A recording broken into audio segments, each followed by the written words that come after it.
ये लगा spear Gunther को उसकी औकात दिखाकर रोमन रेंस जीत चुके हैं रॉयल रंबल। पर अब एक बहुत बड़ा सवाल है, रोमन रेंस इन दोनों में से किसे चुनेंगे, ड्रू मैकिंटायर को या सीएम पंक को। तो ही गाइस, वेलकम है आप लोगों का। वीडियो में जानेंगे आज हुए रॉयल रंबल में क्या कुछ हुआ। अब ये नया मिस्ट्री गाय कौन है सब कुछ समझ आ जाएगा, बस थोड़ी देर रुक जाओ। हम बात करेंगे मेंस रॉयल रंबल मैच से। तो हमारे पहले एंट्रेंट होते हैं ओवा फेमी। उनके आने के बाद क्या ऑरा फील हो रहा था। Entrant number 2 Bron Breaker. ओ भाई, ओवा फेमी और ब्रॉन ब्रेकर का फेस ऑफ होने वाला था, लेकिन उनके रिंग में जाने से पहले एक नया मिस्ट्री अटैकर यहाँ पे आते हुए ब्रॉन ब्रेकर पे अटैक करता है और वो स्टॉम्प उन्हें करता है। इसके बाद रिंग में भेजता है, ओवा फेमी उन्हें आराम से एलिमिनेट कर देते हैं। मिस्ट्री अटैकर भाग जाता है, पॉल हेमन पगला जाते हैं। ब्रॉन ब्रेकर को समझ नहीं आता, वो बहुत गुस्सा कर रहे होते हैं। सोलो सिकोआ तीसरे नंबर पे आते हुए खुद को तीसमार खान समझ रहे होते हैं ओवा फेमी के सामने, लेकिन ओवा फेमी बताते हैं कि उनका लेवल सोलो से काफी ऊपर है। इसके बाद रे मिस्टीरियो देन रुसेफ के आने के बाद वो ओवा फेमी पे अटैक कर देते हैं। इसके बाद ओवा फेमी का गुस्सा और रुसेफ का एलिमिनेशन देखने को मिलता है। रे मिस्टीरियो भी ओवा को गुस्सा दिला देते हैं, तो वो ना सिर्फ रे मिस्टीरियो को बल्कि सोलो सिकोआ को भी एलिमिनेट कर देते हैं। मैट कार्डोना आते हैं और इनके बाहर जाते हैं। ओवा फेमी बैक टू बैक एलिमिनेशन कर रहे होते हैं। तब डेमियन प्रीस्ट यहाँ पे आते हुए ओवा फेमी के एलिमिनेशन की रफ्तार को रोकते हैं। ट्रिपल ए प्रमोशन से मिस्टर इग्वाना जैसे इंटरेस्टिंग सुपरस्टार भी हमें रॉयल रंबल में देखने को मिलते हैं। नंबर 11 पे American nightmare 2 times royal rumble winner Cody Rhodes आते हुए दिखाई देते हैं। और क्या होता है गाइस, इसके बाद नंबर 12 पे एल ग्रांडे अमेरिकानो आते हैं और नंबर 13 पे भी एल ग्रांडे अमेरिकानो ही आते हैं। अब यहाँ तो कंफ्यूजन हो गई कि असली एल ग्रांडे अमेरिकानो कौन है। ये जानने के लिए ये दोनों क्या करने लगते हैं कि लड़ने लगते हैं और फिर एक दूसरे के मास्क को हटाने लगते हैं। Ludwig Kaizer almost Chad Gable को एक्सपोज करने वाले थे, लेकिन चैट गेबल क्या करते हैं कि वो लुडविग काइजर को एलिमिनेट कर देते हैं और इसके बाद चैट गेबल को एलिमिनेट कर देते हैं ट्रिक विलियम्स और ट्रिक विलियम्स को Cody Rhodes. Now former AEW superstar powerhouse Hobbs, जिनका नाम हो चुका है अब रोएस की, वो हमें अपना डेब्यू करते हुए दिखाई देते हैं। आते के साथ वो डेमियन प्रीस्ट को एलिमिनेट करते हैं और कोडी रोड्स के फेस टू फेस चले जाते हैं। अब क्या होता है कि ऑस्टिन थेरीज के बाद ब्रॉन्सन रीड यहाँ पे आ चुके थे। ट्रिपल ए का एक और मजेदार सुपरस्टार एले पार्का यहाँ पे दिखाई देते हैं। लोगन पॉल के आने के बाद विजन क्या करती है कि रोएस कीज, एले पार्का और ड्रैगन ली को एलिमिनेट कर देते हैं। इसके बाद काफी टाइम से गुमशुदा एले नाइट आते हैं और अपना जलवा बिखेरते हैं। वो विजन के मेंबर ऑस्टिन थेरी और ब्रॉन्सन रीड को एलिमिनेट करते हैं। अब नंबर 22 पे गाइस हमें बीस्ट देखने को मिलते हैं। पॉल हेमन उनके साथ होते हैं, ये भी 2 बार रॉयल रंबल जीत चुके हैं। ब्रॉक लेसनर को देखने के बाद ये कोडी रोड्स इतना जोश में क्यों आ गया। रिंग में आने के बाद ब्रॉक सबसे पहले उन्हीं को तोड़ते हैं। इसके बाद हमें एक ड्रीम फेस ऑफ देखने को मिलता है ओवा फेमी और ब्रॉक लेसनर का। ब्रॉक यहाँ ओवा से कह रहे होते हैं कि अभी थोड़ा देर रुक जाओ, अभी हमें नहीं लड़ना है। शायद ये शुभ मुहूर्त का वेट कर रहे थे, लेकिन उससे पहले ड्रैगनोव क्या करते हैं कि वो ब्रॉक लेसनर को चॉप मारने लगते हैं और ब्रॉक ऐसा डराते हैं कि ड्रैगनोव को एलिमिनेट ही कर देते हैं। वो नाउ फाइनली वो घड़ी आती है जब ब्रॉक लेसनर ना सिर्फ ओवा फेमी को सुप्लेक्स करते हैं बल्कि वो उन्हें एलिमिनेट भी कर देते हैं। ये मुझे बहुत बेकार लगा। 25वें नंबर पे जे उसो अपना एंट्रेंस कर रहे होते हैं और कोडी रोड्स, एले नाइट क्या करते हैं कि मिलके वो ब्रॉक को एलिमिनेट कर देते हैं। लेकिन इसके बाद जैसे ही जे उसो का म्यूजिक बंद होता है कि ओटीसी हमारे ट्राइबल चीफ रोमन रेंस का म्यूजिक हिट होता है, सुपरमैन पंच, देन स्पीयर। इसके बाद सबसे पहले वो मिस को एलिमिनेट करते हैं। ये पॉइंट थोड़ा मिस हो गया गाइस। जब रोमन रिंग के अंदर आते हैं तो वो जे उसो को ईट करने के लिए कहते हैं। उनका गाना बजता है तो रोमन रेंस उनको अपर कट मारते हैं, जे उसो को वो मारते हैं। लो आ गया कोडी रोड्स। रोमन रेंस को देखते ही वो रोमन से चिपकने लगते हैं। इतने में जेकब फाटू यहाँ पे आते हैं। कोडी उनको सुसाइड ड्राइव लगाने के लिए जा रहे थे, लेकिन जेकब फाटू उन पे ही अटैक कर देते हैं। देन जे और रोमन एक साथ आते हुए कोडी को 1D लगाते हुए समवंस का पावर दिखाते हैं। कोडी रोड्स एले नाइट को एलिमिनेट कर देते हैं। इसके बाद हमें वाइपर रैंडी ऑटन का म्यूजिक हिट होता हुआ दिखाई देता है। रैंडी की रिंग में आते के साथ आरक्यू और एलिमिनेशन की बारिश होने लगती है। लोगन पॉल, पेंटा, सबको आरक्यू लगता है। नंबर 30 पे हमें गुंथर देखने को मिलते हैं जो कि लिंपिंग करते हुए आ रहे होते हैं। इसका रीजन हम बाद में जानेंगे। करियर किलर का स्वागत करते हैं लेजेंड किलर आरक्यू के साथ, लेकिन इसके बाद ये क्या हुआ। रैंडी के साथ आते हुए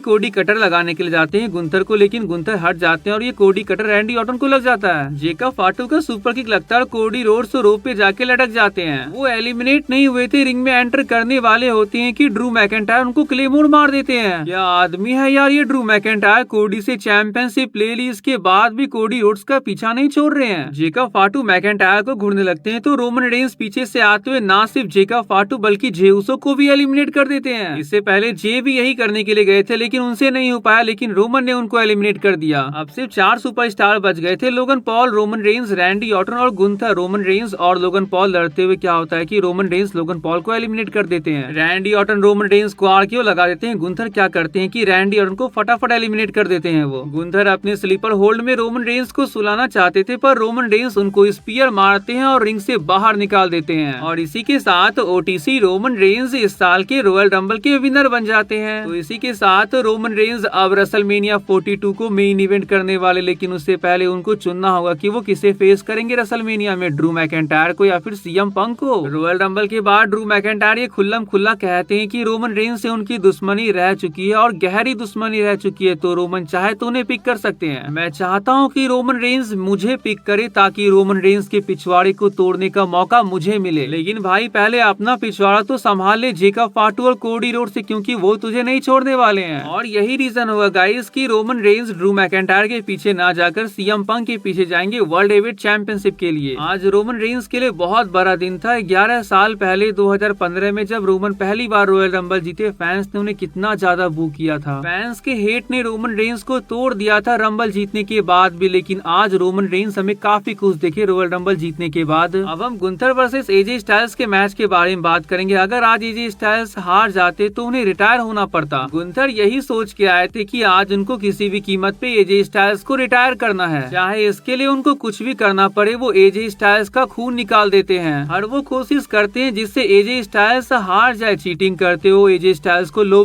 भी मार देते हैं। काफी सारे चॉप्स मारने के बाद एजे स्टाइल्स नीचे गिर चुके थे, अब उनमें खड़े होने की हिम्मत नहीं थी। क्राउड यहाँ पे थैंक यू एजे के चैंट कर रहे होते। मतलब क्या एजे स्टाइल्स का करियर खत्म होने वाला था। गुंथर का वही स्लीपर होल्ड देखने को मिलता है और उसी पोजीशन में देखने को मिलता है जिस तरह से उन्होंने जॉन सीना को रिटायर किया था। हाँ गाइज, एजे स्टाइल्स रिटायर हो गए। जॉन सीना की तरह वो टैप आउट तो नहीं करते हैं, लेकिन पास आउट हो जाते हैं गुंथर के सबमिशन में। इस चीज पे एजे स्टाइल्स को बहुत दुख होता है, लेकिन क्राउड यहाँ पे थैंक यू एजे के चैंट के साथ एजे स्टाइल्स के हिम्मत को टूटने नहीं देते हैं। जब एजे अपने ग्लव्स को निकालकर नीचे रिंग में रखने के लिए जा रहे थे तो क्राउड यहाँ पे नो के चैंट करते हैं। ऐसे में एजे स्टाइल्स अपने फैंस के लिए ग्लव्स वापस से अपने हैंड में डालते हैं। 2016 रॉयल रंबल में अपने डेब्यू के साथ एजे स्टाइल्स ने अपने WWE करियर को स्टार्ट किया था और 2026 रॉयल रंबल में इसका एंड हो गया। अनडिस्प्यूटेड WWE चैंपियनशिप का मैच हमें देखने को मिलता है Drew McIntyre versus Sami Zayn के बीच। 11 बार हार चुके हैं सैमी ज़ेन ड्रू मैकिंटायर से और इस मैच में भी सैमी ज़ेन अंडरडॉग ही थे ड्रू मैकिंटायर के अगेंस्ट। सैमी ज़ेन का फिनिशर हलवा किक लगने के बाद भी जब ड्रू मैकिंटायर ने किक आउट कर दिया, इसके बाद में कंफर्म हो गया कि सैमी कहीं से भी इस मैच को जीतने नहीं वाले हैं। उनको क्लेमोर किक लगता है, वो भी बैक टू बैक, और इसी के साथ ड्रू मैकिंटायर सैमी ज़ेन को हराते हुए अपनी चैंपियनशिप को रिटेन कर लेते हैं। बात करें अगर वुमेन्स रॉयल रंबल मैच की, तो फर्स्ट एंट्रेंट पे शार्लेट फ्लेयर और सेकंड एंट्रेंट पे एलेक्सा ब्लिस उनकी फ्रेंड ही होती है। पहले तो ये ऐसा दिखाती है कि ये एक दूसरे को एलिमिनेट करना चाहती है, लेकिन ऐसा होता नहीं है। तीसरे नंबर पे आते हुए कियाना जेम्स ने काफी इम्प्रेस किया है अपने परफॉर्मेंस से आज लोगों को। जॉर्डन ग्रेस के आने के बाद वो अपने पावर का नमूना पेश करती है। नाया जैक्स को एलिमिनेट करते हुए ये क्या हो जाता है, शार्लेट फ्लेयर से वो अपनी फ्रेंड एलेक्सा ब्लिस को भी एलिमिनेट कर देती है। सच में शार्लेट ये करना बिल्कुल भी नहीं चाहती थी। नटालिया ने तो कमाल ही कर दिया, ना सिर्फ उन्होंने मैक्सिन डुपरी को एलिमिनेट किया बल्कि बेकी लिंच को भी बाहर निकाल देती है। लैश लेजन काफी कमाल कर रही होती है और काफी बड़े बड़े एलिमिनेशन कर रही होती है, वो जॉर्डन ग्रेस को एलिमिनेट कर देती है। निकी वेला हमें देखने को मिलती है और ये क्या हो गया, कायरी सेन से वो अपनी बॉस आस्का को एलिमिनेट कर देती है। हाँ, उन्होंने ये ख्वाब सजाए थे कि वो आस्का को जिताने में अपनी जी जान लगा देगी, लेकिन उन्होंने ही आस्का को एलिमिनेट कर दिया। इसके बाद क्या होता है कि यो स्काई कायरी सेन को एलिमिनेट कर देती है। देन हमें क्या देखने को मिलता है कि निकी वेला की बहन ब्री बेला अपना रिटर्न करती है। अगर आप लोगों को पता नहीं है तो मैं आप लोगों को ये बता दूं कि ब्री बेला के हस्बैंड है डैनियल ब्राइन, तो यहाँ पे यस के चैंट भी लगने लगते हैं। नंबर 30 पे आखिर में टिफनी स्ट्रैटन अपना रिटर्न करते हुए दिखाई देती है। इस समय लैश लेजन का एलिमिनेशन रुकने का नाम नहीं ले रहा था, वो सबसे पहले बेला ट्विंस, इसके बाद ही स्काई को भी एलिमिनेट कर देती है। रिया रिप्ली को बहुत गुस्सा आ जाता है। इसके बाद लैश लेजन के साथ ये तो होना ही था। मैच के आखिरी मोमेंट में ये 3 सुपरस्टार बचती है, Liv Morgan, Tiffany Stratton and Sol Ruca. गलत जगह पे अपने मूव को परफॉर्म करने के लिए जाती है सोल रुका और इसी चक्कर में वो एलिमिनेट हो जाती है। इसके बाद टिफनी स्ट्रैटन को एलिमिनेट करने के साथ लिव मॉर्गन यहाँ पे बन चुकी है वुमेन्स रॉयल रंबल की विनर। लेकिन एक इम्पोर्टेंट चीज है जो नोट करने वाली है, यहाँ पे लिव मॉर्गन ने जीता है रकील रॉड्रिगेज को भी एलिमिनेट करके। अपनी ही बेस्ट फ्रेंड के साथ उन्होंने गद्दारी की है और ये उनको बाद में बहुत भारी पड़ने वाला है। तो ये था गाइस हमारा रॉयल रंबल का शो। 10 में से आप लोग कितना रेट करना चाहोगे इस शो को? वीडियो आप लोगों को अच्छी लगी तो चैनल को जो सब्सक्राइब कर लीजिएगा। मिलते हैं नेक्स्ट वीडियो में, तब तक के लिए बाय।